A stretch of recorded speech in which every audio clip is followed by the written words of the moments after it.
ونستغفره ونعوذ بالله من شرور أنفسنا ومن سيئات أعمالنا من يهده الله فلا مضل له ومن يضلل فلا هادي له أشهد أن لا إله إلا الله وحده لا شريك له وأشهد أن محمدا عبده ورسوله الذي لا نبي بعده اللهم صل وسلم وبارك على سيدنا وحبيبنا محمد وعلى آله وصحبه أجمعين أما بعد.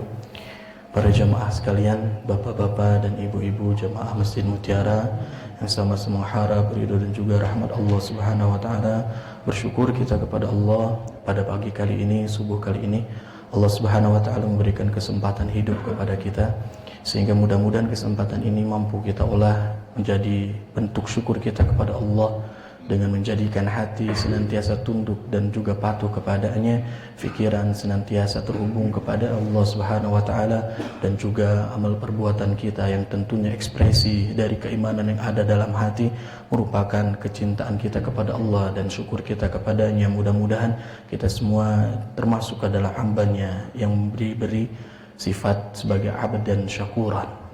Amin ya Allah ya Rabbal Alamin. Salawat serta salam mudah-mudahan selalu tercurah limpahkan kepada Nabi besar Muhammad sallallahu alaihi wasallam, berikut kepada para keluarganya, kepada para sahabat tabi'in, tabi'ut tabi'in, atba'at tabi'ut tabi'in, sampailah kepada kita mudah-mudahan selaku umatnya yang senantiasa berpegang teguh kepada sunnahnya. Para jamaah sekalian, pembahasan kita pada subuh kali ini insyaallah kita akan bahas mengenai tauhid, dan tentunya kebalikan dari tauhid atau kontra dari tauhid itu adalah asyirk, penyekutuan terhadap Allah Subhanahu wa taala di dalam ibadah kita, di dalam keyakinan kita bahwasanya Allah sebagai pengatur dan pengurus pencipta alam semesta termasuk diri kita yang lemah ini. Maka dari itu apapun yang kita kerjakan, setiap gerak-gerik dan langkah kita tentunya kita harus berikan seluruhnya lillahi ta'ala.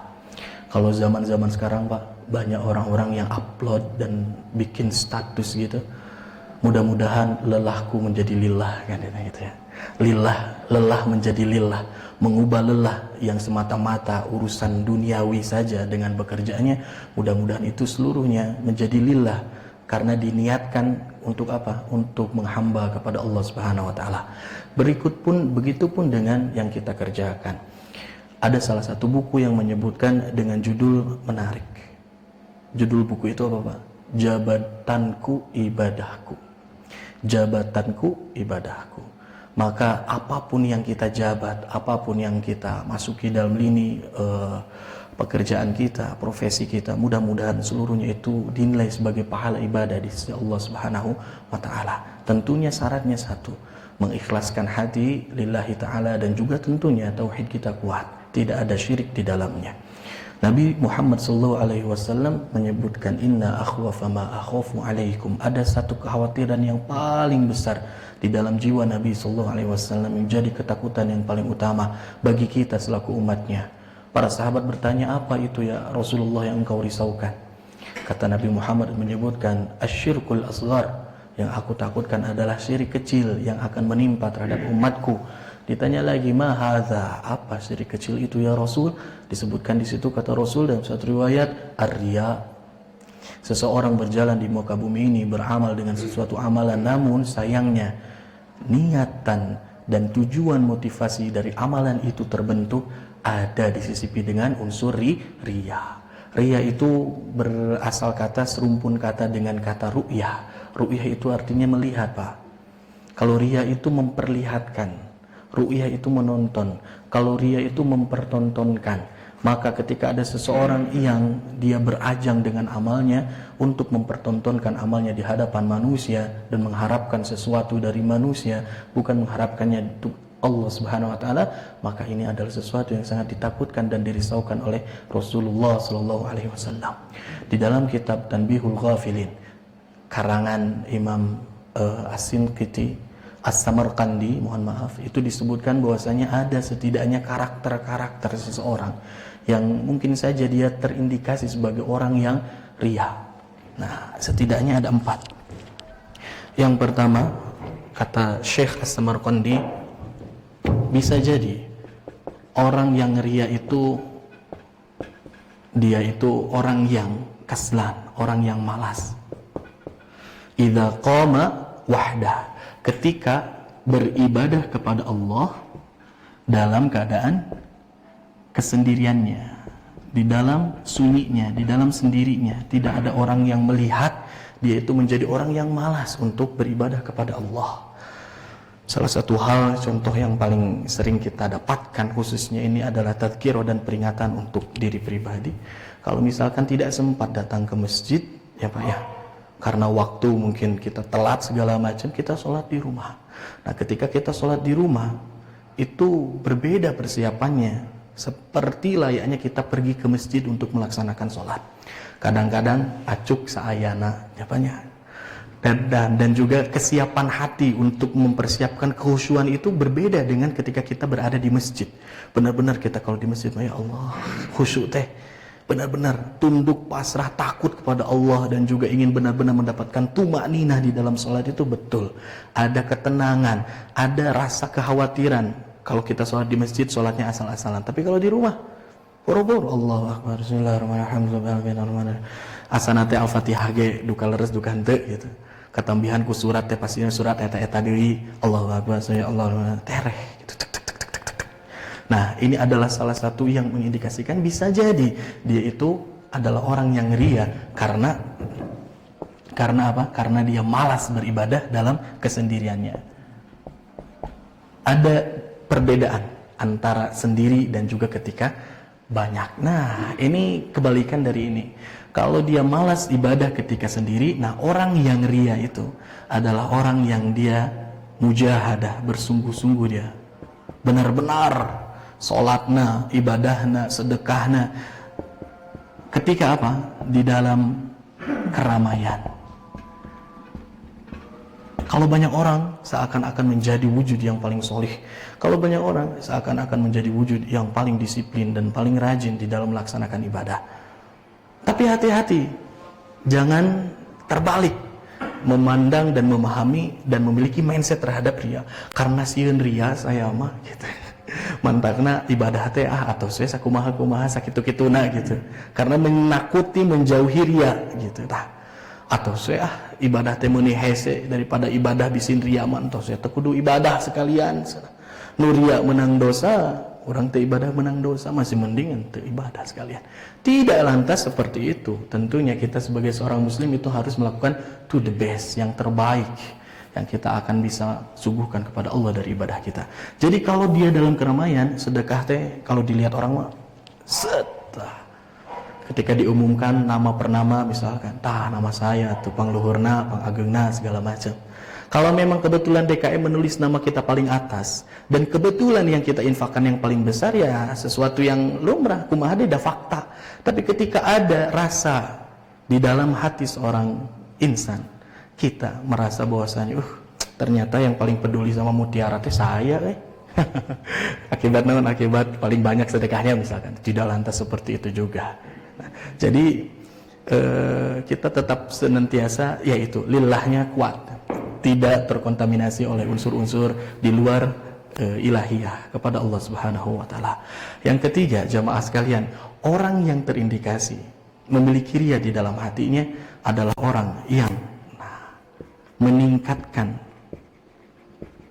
kualitas dan kuantitas dari kualitas kekhusyuannya, kebaikan di dalam ibadahnya luar biasa, dan juga kuantitas dari segi banyaknya ibadah yang dilakukan juga luar biasa. Ketika apa? Ketika dia mendapatkan dan menuai pujian. Kalau dia muji teh, meuni rajin sih bapak, nyatu saya tuh, gitu. Ke masjid udah jadi nambah getol gitu karena dipuji banyak orang gitu. Tapi sebaliknya, ketika tidak ada yang melihat dengan amalannya, tidak ada yang menganggap baik dengan amalan yang dilakukannya, bahkan dia tidak mendapatkan pujian, tapi dia justru mendapatkan cacian, maka dia akan meninggalkan ibadah itu. Meninggalkan ibadah karena apa? Karena tidak dianggap oleh manusia, atau karena mendapatkan cemooh, caci maki. Yang lucu apa Pak? Kita banyak dipertontonkan di media massa, di televisi kita, itu ada orang-orang yang seakan-akan membuat kaget, shock kita yang melihatnya. Duluna bubulucunan, itu istilahnya diacuk di asal-asalan. Tiba-tiba besoknya pas mau Ramadan itu langsung pakai baju gamis gitu ya, menutup aurat. Kita luar biasa takjub, alhamdulillah gitunya, mungkin dia berhijrah gitu. Tapi ternyata beberapa waktu kemudian dia melepas lagi hijabnya, dia kembali lagi dalam kebiasaannya, dan dia menguploadkan itu, dan dia memberikan orang-orang tuh memamerkan tentang kemaksiatannya. Alasannya gunawan. Karena apa? Karena ketika hijrahnya itu dia tidak diberikan apresiasi. Banyak orang yang mencemooh, biasa nage ungi-ungi teh dugem gitu, ameng kaditu kelayaban, hangout segala macam, komentar-komentar netizen gitu. Hingga akhirnya ketika dia foto malam-malam lagi pegang Quran, langsung banyak dicem, dasar pansos segala macam gitu kan, zaman sekarang mah gitu Pak. Hingga akhirnya hatinya menjadi remuk gitu. Bukannya kalau orang yang hijrah itu hatinya semakin tenang. Ketika saya hijrah kok banyak yang mencemooh. Iya teh bener teh hijrah teh atos balik deui. Nah, ada yang seperti itu. Hati-hati, ada yang seperti itu. Maka dari itu, nah ini setidaknya ada 4 karakter orang yang terindikasi sebagai orang yang ria. Nah, maka dari itu satu Pak, obatnya dari ria itu apa? Ini, istiqomah. Kita sudah biasa sholat di masjid berjamaah. Ketika ada orang yang memuji, kita lanjutkan. Bahkan ketika ada orang yang mencemooh, tetap lanjutkan. Nagen istiqomah, konsisten dengan apa yang kita lakukan. Ketika ada orang yang melihat ibadah kita, ya biarkan saja. Ketika ada orang yang mungkin tidak melihat dengan ibadah kita, ya sudah biarkan saja. Yang penting mah kita urusan dengan Allah Subhanahu wa ta'ala. Contoh-contoh kecil, misalkan ada orang yang sering sholat duha dan dia sudah mendawamkan menjadi rutinitas setiap paginya. Jam 10 teh pasti sholat duha ke masjid misalkan. Dia lakukan itu setiap hari. Biasanya Pak, jam 10 ini waktu-waktu yang sepi di masjid, waktu-waktu yang kosong dari kegiatan, termasuk di Masjid Mutiara. Mantakna rawan ya, pamiti jam pagi sampai ke siang deh gitu. Ini kotak-kotak amal teh banyak ya, kisah-kisah pencurian teh di waktu-waktu lengang itu. Nah, ketika ada orang yang dia merutinkan duhanya jam 10 pagi, terus-terusan, ketika kosong dia lakukan sholat biasa saja. Tapi ketika dia datang ternyata ada pengajian, rame gitu. Nah, pas jam 10 ke masjid, aduh ada pengajian, sholatnya, isin bilih sholat dianggap ria ku batur, bisi isin bisi dianggap soleh, bisi dianggap so alim, bisi dianggap so rajin dalam ibadah duha.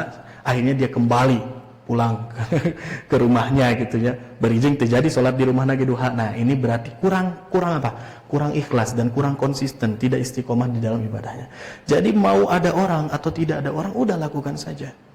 Contoh hal kecil, biasanya yang terjadi nih, kalau ada orang yang bertamu ke rumah kita, ketika ikut tidur di rumah kita, misalkan malam-malam, biasanya kita terbangun jam 2 teh, untuk melakukan tahajud. Karena ada tamu ngaragangan, istilah nama, moal guga bisi ngaganggu, moal sholat bisi dianggap jalmi soleh gitu.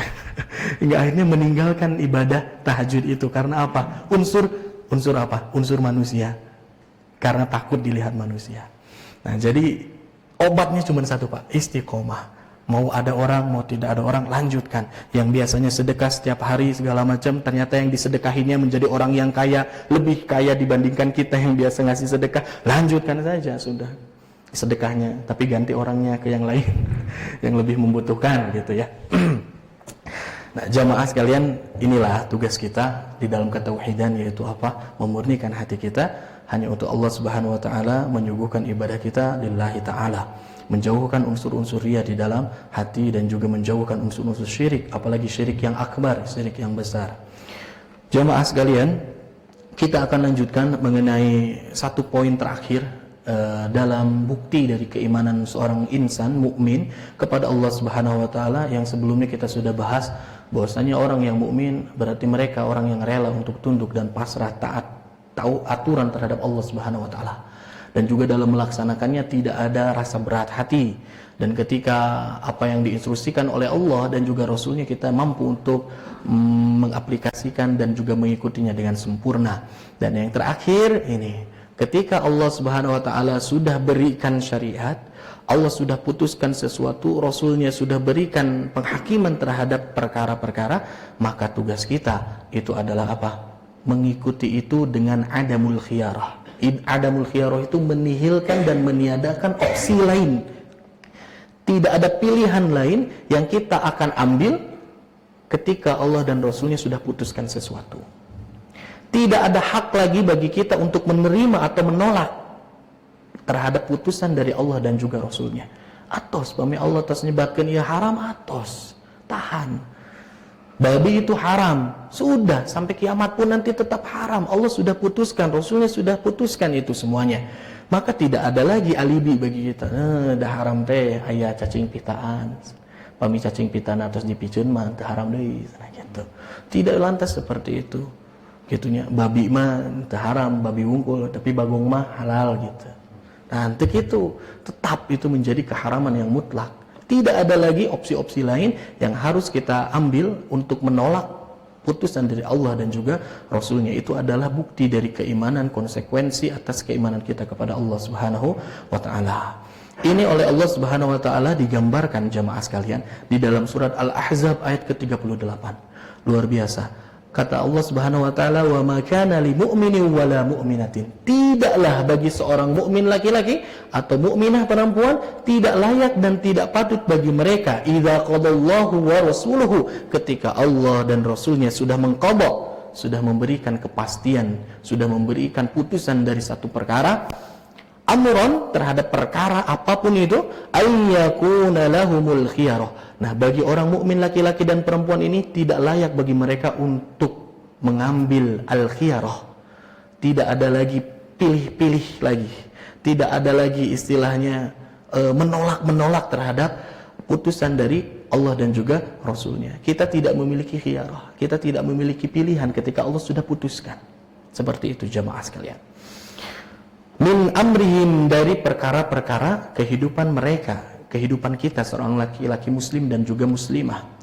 Dan Allah Subhanahu wa taala menuturkan di akhir penggalan ayat ini, wa may ya'sillaha wa rasulah, dan siapa orang yang bermaksiat terhadap Allah dan Rasulnya. Maksudnya apa? Menolak pilihan dari Allah dan dia berpaling sehingga dia tidak mengambil pilihan dari Allah, dia mengambil pilihan berdasarkan akal dan juga hawa nafsunya sendiri, dia berdasarkan kemauannya sendiri, tidak mau menurut kepada Allah dan juga Rasulnya. Wa may ya'sillahu wa rasulahu faqad dhalla dhalalan mubina. Kata Allah Subhanahu wa taala, sungguh mereka itu, orang yang mukmin itu telah sesat, sudah sasar.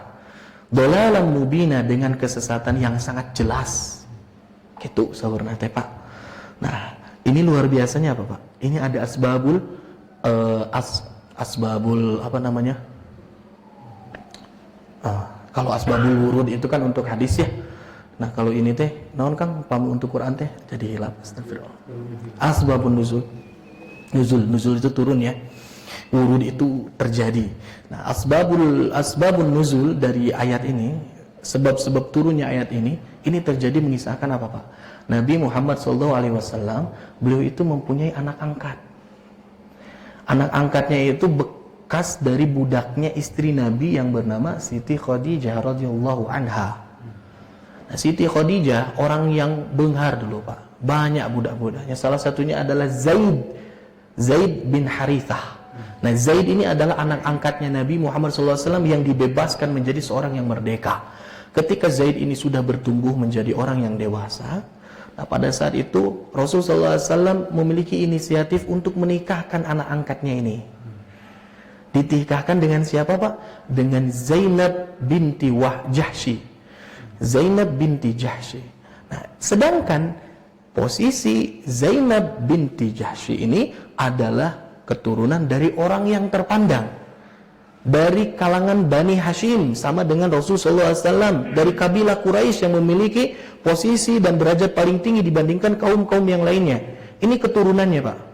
Dan ketika ditelaah di sejarah itu, Zainab binti Jahsy ini merupakan siapa? Putranya dari Umaymah binti Abdul Muthalib. Kita tahu Abdul Muthalib adalah kakeknya Nabi. Abdul Muthalib punya anak Abu Thalib, punya anak Abdullah. Di antaranya itu ada Umaymah. Umaymah itu mamahnya, ibunya dari Zainab binti Jahsy. Berarti secara keturunan ini, silsilah genetika ini, Nabi dan juga Zainab binti Jahsy ini adalah sepupuan, Pak. Nisannya, Pak, istilah kitanya. Sepupuan. Nah, dinikahkan ini Zaid yang bekas budak hamba sahaya dengan seorang konglomerat terpandang. Otomatis. Di awalnya Zainab ini merasa berat, Pak. Siapa Rasulullah SAW yang akan engkau lamarkan atas lamaranmu itu kepadaku?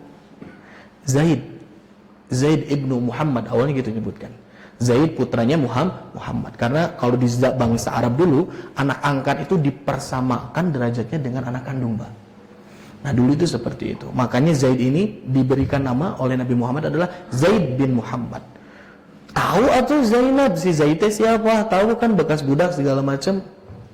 Berat untuk menerima. Ya Rasul, gitu. Apakah engkau tidak pikirkan lagi? Gitu jawabannya. Untuk menolak itu teh. Sedangkan aku dari keturunan yang berbeda dengan dirinya, kan gitu. Karena zaman dulu, zaman jahiliyah tidak ada pernikahan yang terjadi seperti ini, Pak. Yang namanya, wah, kasta itu luar biasa untuk mereka. Sampai ke Indonesia pun gitu kan, Pak. Sampai akhirnya kadang-kadang ini terjadi gitu. Ya, background keluarganya dari mana nih? Gitu. Kadang-kadang dilihat gitu. Namun Nabi Muhammad SAW dengan syariatnya menyeleksi budaya Arab untuk dihapuskan satu persatu. Bukan syariat yang beradaptasi dengan budaya, tapi budaya yang diseleksi dengan adanya syariat sedikit demi sedikit.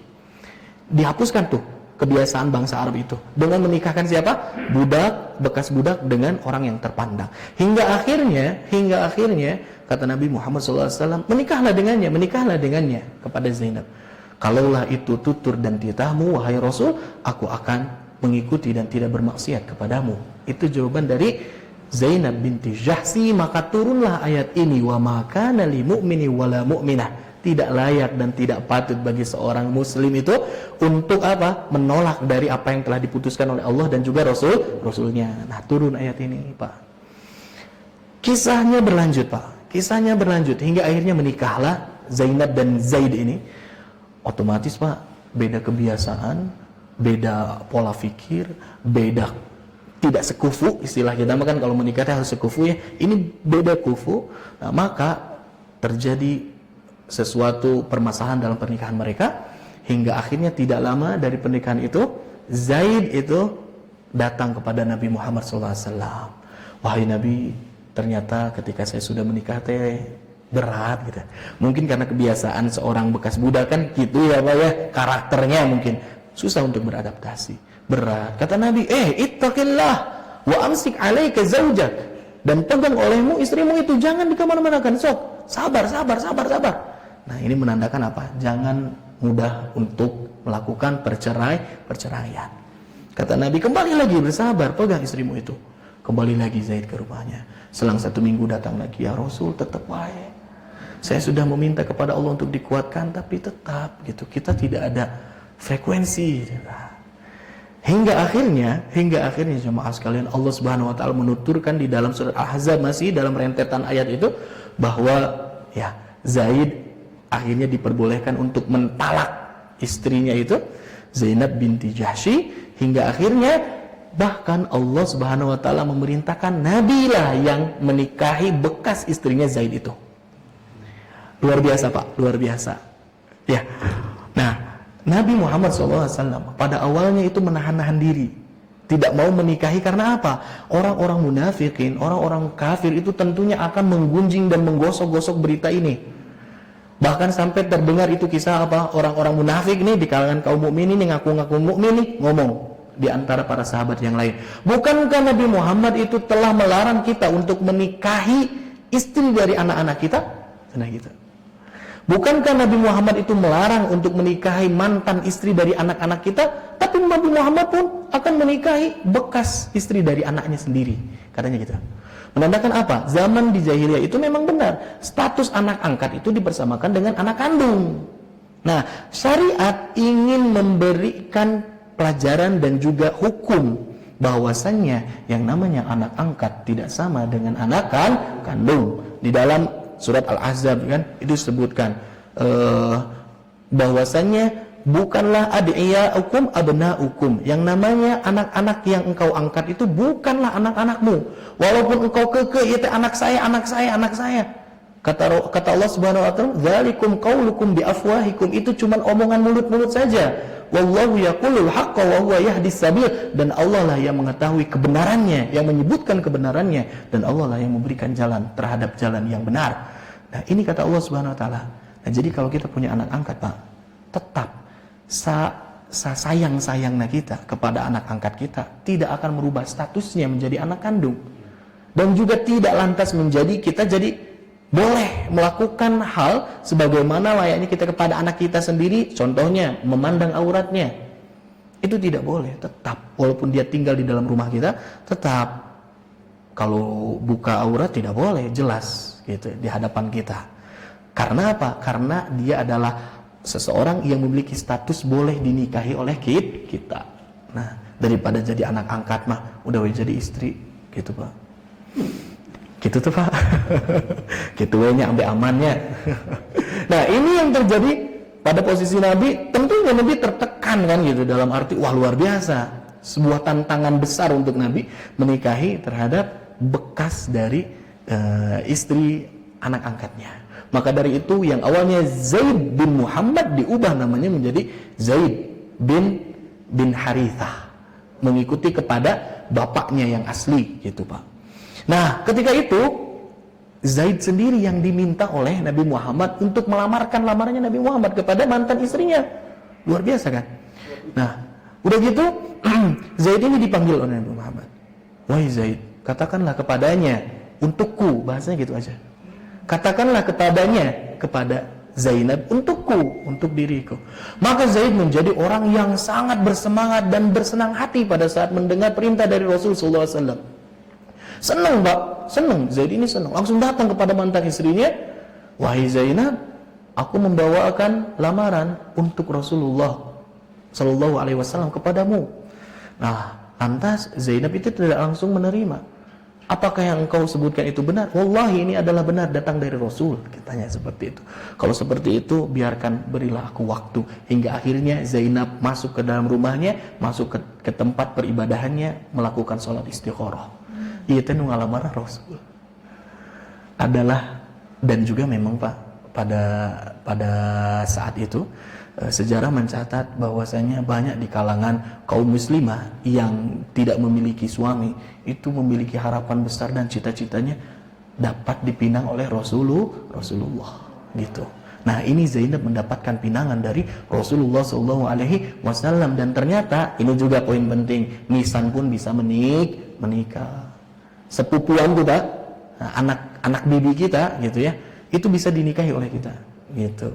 Nah, jadi sepupuan teh itu adalah ghair mahram atau laisa mahram, bukan mahram dalam arti dia boleh dinikahi, tidak ada larangan untuk nikahi. Yang namanya mahram itu yang dilarang untuk dinikahi. Nah, makanya anak kita mahram kan dilarang dinikahi oleh bapaknya tuh. Itu bibi kita ya. Bibi kita dari ayah atau ibu kita misalkan ya, bagi laki-laki misalnya saya, itu mahram, tidak boleh dinikahi oleh kita gitu selaku keponakannya. Tapi kalau misalkan ini bisa menikah, ini syariat yang diturunkan di dalam Islam. Nah, ketika sudah menikah luar biasa. Diriwayatkan Zainab binti Jahsy itu adalah orang yang di antara para istri Nabi yang paling luar biasa ibadahnya. Saumnya luar biasa, ibadah sholat malamnya luar biasa. Bahkan yang paling mengesankan apa, Pak? Ada pada saat itu kan terjadi ada fitnah yang melanda terhadap Aisyah radhiyallahu anha. Aisyah pernah dituduh untuk melakukan sesuatu yang tidak pantas ya di belakang Nabi Muhammad SAW. Kan pernah dianggap Aisyah itu orang yang selingkuh, Pak. Nah, salah satu yang menguatkan diri Rasul SAW, memastikan bahwasanya Aisyah adalah orang yang baik, itu siapa? Istrinya, Zainab binti Jahsy. Wahai Rasul, aku memandang terhadap Aisyah, demi Allah aku memandangnya tiada lain dan tiada bukan, dia adalah orang yang baik. Nah, gitu. Kan Rasulullah pun galau, Pak, karena pada saat itu kan ayat belum turun juga, Allah belum memberikan jawaban atas apa yang terjadi. Ini luar biasa. Jadi ini Zainab binti Jahsy. Nah, tidak patut bagi kita untuk mendapatkan pilihan lain setelah dipilihkan oleh Rasul dan juga Nabi Muhammad SAW. Para sahabat itu, mereka itu adalah orang yang paling lega dan tenang ketika mereka melakukan sesuatu dan memilih sesuatu yang besar, itu berdasarkan pilihan dari Rasul. Wahai Rasul, aku akan melakukan satu perjalanan. Bagaimana menurutmu perjalanan ini? Kata Rasul, iya, lakukan perjalanan ini, insya Allah engkau diridhoi. Maka orang itu melakukan perjalanan dengan luar biasa, semangat, tenang hatinya. Karena apa? Dapat restu dari Rasul Sallallahu Alaihi Wasallam. Ya Rasul, saya ingin melakukan perdagangan. Menurutmu perdagangan mana yang terbaik? Apakah berdagang korma ataukah dagang pakaian, kain seperti itu? Kata Rasul, oh engkau mau pintar dalam ini, lakukan ini. Semangat benar-benar. Mantapnya sampai ayeuna sok aya jalmi anu naroskeun ka ulama, ka ustad, ka kiai kumaha abdi teh bade kieu gitu kan. Komode pami bade nyaleg mah biasana rame, Pak. Minta doa restu segala macam. Karena apa? Untuk memantapkan dan memberikan ketenangan di dalam hatinya. Seperti itu. Ini termasuk para sahabat itu seperti itu, jamaah sekalian. Dalam ayat yang selanjutnya, terakhir ya, di surat Al-Hujurat ayat 7, ini pun sama. Kalaulah misalkan ada orang itu para sahabat Nabi lah, katakan seperti itu, karena ini digambarkan para sahabat Nabi, mereka meminta peraturan kepada Nabi, meminta hukum kepada Nabi, meminta satu saran dari Nabi, berdasarkan apa? Berdasarkan keinginan dari mereka. Contoh, Nabi itu misalkan mau membuat satu peraturan perjanjian damai dengan kaum A. Nah, maka para sahabat itu kan berunding dan memberikan masukan-masukan. Nabi, menurut saya seperti ini, harusnya seperti ini, seperti ini. Nah, kalaulah Nabi Muhammad SAW mengamini dan juga menjadikan seluruh masukan dan saran dari sahabatnya itu menjadi ketetapan yang mutlak di sisi Nabi Muhammad SAW, kata Allah Subhanahu Wa Taala, pasti itu akan menyulitkan terhadap orang-orang itu sendiri. Contoh, Pak, di kita lah ya, ketika orang dia bikin peraturan, semua yang memberikan saran dan masukan itu dijadikan peraturan, semuanya sama. Dan orang yang memberikan saran itu secara kapasitas dan kapabilitas itu tidak sama. Maka peraturan yang akan muncul itu pasti akan menyulitkan orang itu sendiri. Karena peraturannya terlalu banyak dan mungkin tidak sejalan, tidak relevan dengan yang akan terjadi dalam faktanya. Begitupun dengan Nabi Muhammad SAW. Nah, ini adalah salah satu tazkirah bagi para sahabat, termasuk kepada kita. Kata Allah Subhanahu Wa Taala, wa'lamu, dan ketahui oleh kalian, anna fikum, bahwasanya fikum pada diri Rasul, pada diri kalian itu Rasulullah SAW, ada sosok Rasul SAW. Lau yuti'ukum fi katsir minal amri la'anittum. Kalaulah kamu itu akan menaati terhadap perintah Rasul dari saran-saranmu itu seluruhnya, pasti itu akan memberatkan dirimu. Nah, jadi intinya gini, Pak. Rasul SAW dan Allah tentunya yang sudah memberikan perintah kepada Rasul tentang syariat, tentang hukum A, B, C, D, itu adalah hukum yang terbaik yang Allah dan Rasulnya berikan. Ketika kita menambah-nambahi hukum itu, ditambahan di kurang. Contoh yang gampang, nu awalnya jadi anu awalnya halal kurang diharamkan, nu sesuatu yang halal jadi haram, atau sebaliknya, yang awalnya haram itu jadi halal, itu akan membuat diri kita susah dan sulit sendiri. Contoh kecil bagi orang yang menghalalkan perzinahan karena dasar suka sama suka. Padahal dalam Islam yang namanya perzinahan itu adalah sesuatu yang terlarang, walau dimotivasi oleh saling suka. Kan dalam Islam seperti itu, tetap dia mendapatkan hukuman. Nah, tapi kalau misalkan ada orang yang melegalkan, tekuna naon lah kumpul-kumpul kebo, orang sama-sama cinta, kan gitu. Kan ada istilah gitu. Nah, sebetulnya dengan melegalkan sesuatu yang dilarang oleh Allah dan Rasulnya ini, itu akan berdampak buruk terhadap dirinya sendiri. Kalau ini dibiarkan terus-menerus dan dihalalkan terus-menerus, maka berapa banyak bayi-bayi yang akan dibunuh oleh ibunya. Berapa banyak bayi-bayi yang akan terlahir tanpa ayahnya. Berapa banyak nanti keluarga-keluarga yang mungkin ditikahkan berdasarkan karena apa? Karena terlanjur sudah melakukan hal yang seperti itu. Nah, kalau ini diteruskan terus-menerus, pasti akan ada datang bahaya, Pak. Pasti datang bahaya. Di zamannya Nabi Musa alaihi salam yang dibunuh itu hanya bayi-bayi laki-laki. Betul Pak? Bayi laki-laki bunuh semuanya, kata Fir'aun. Di zaman Nabi Muhammad SAW, kafir Quraisy yang dibunuh itu hanya anak-anak, bayi-bayi perempuan. Ketika bayi perempuan lahir, hina ini aib bagi keluarga, bunuh. Bahkan naudzubillah, ini yang terjadi dan disesali oleh sahabat Umar bin Khattab radhiyallahu an. Beliau pernah mengubur anak perempuannya hidup-hidup Pak. Hingga akhirnya beliau menangis sejadi-jadinya ketika sudah masuk Islam, ketika banyak muhasabah dan merenung. Itu di zaman jahiliyah itu yang dibunuh perempuan. Tapi di zaman sekarang kita belum tahu laki-laki, belum tahu perempuan, sudah dibunuh Pak. Bahkan ketika keluar pun tidak tahu laki-laki, tidak tahu perempuan, dibuang di tempat sampah. Sampai-sampai warga lihat sugan teh naon cenah, sugan teh eusi lauk cenah nuntos di olahan. Ketika dibuka kardus itu, kresek itu ari-ari dari bayi yang masih kecil. Di kita mah sudah sedemikian kejamnya gitu ya, zaman kita lebih dibandingkan Fir'aun dan juga jahiliyah, luar biasa. Maka ketika ada satu hukum yang kita tidak taati, bahkan kita memilih hukum yang dibuat-buat oleh diri kita berdasarkan hawa nafsu kita, maka tunggulah kehancuran bagi kehidupan keseharian kita. Na'udzubillahi min dzalik. Jemaah sekalian, mungkin cukup ya, itu adalah di antara bentuk bukti dari keimanan kita. Tentunya kita berani untuk menihilkan pilihan dan opsi lain setelah Allah dan Rasulnya berikan keputusan. Tapi kalau yang tidak diberikan keputusan mah sok-sok aja. Contohnya misalkan bekerja apapun, yang penting halal. Tidak harus jadi pedagang korma saja gitunya. Jadi kita makannya juga beras Pak. Kan tidak seperti itu. Jadi pada hal pokok-pokok yang sudah ditentukan oleh Allah dan Rasulnya, sudah, jangan berikan lagi alasan, jangan berikan lagi pilihan opsi yang lain untuk menghindar dan menolak dari titah petunjuk dari Allah dan juga Rasulnya. Mudah-mudahan kita termasuk orang-orang yang mampu dan bisa untuk membenarkan keimanan kita dengan menjalani konsekuensi sepenuh hati. Dan terakhir, sebelum ditutup dengan doa, barangkali ada yang ingin menambahkan atau bertanya, silahkan. Ada Pak? Cukup Pak? Pak Zainal cukup?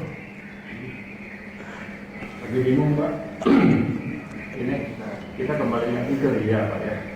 Iya. Ria itu kan adanya di dalam hati Pak ya. Betul.